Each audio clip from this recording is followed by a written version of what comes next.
In the reading, you saw a diagram that looks something like this.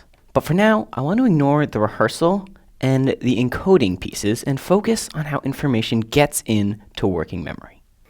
With this focus, let me recap the article. The article mentioned 3 types of memory. First, there was sensory memory, and this is everything that your eyes and ears are taking in. It's that fleeting instant of now, and right now your sensory memory contains everything I'm saying, everything on your computer screen, as well as the background noise and anything in your peripheral vision. It's a lot of stuff.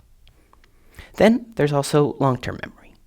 That's everything that's stored in your brain. For example, the name of the street you currently live on. Then there's this thing called working memory, and that's everything you're actively thinking about or processing.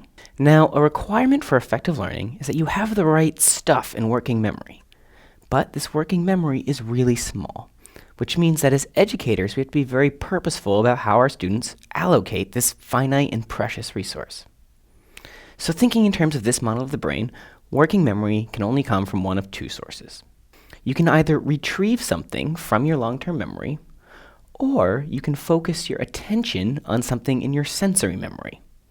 In reality, your working memory generally contains a bit of both. And for me, this model of information processing has been really useful. I found that when lessons become overwhelming or confusing, it's often because not enough thought was put into this flow of sensory information, all this stuff that we're going to show and say to our students, into this sensory memory, and then from this sensory memory, all that stuff they're seeing and hearing, into working memory.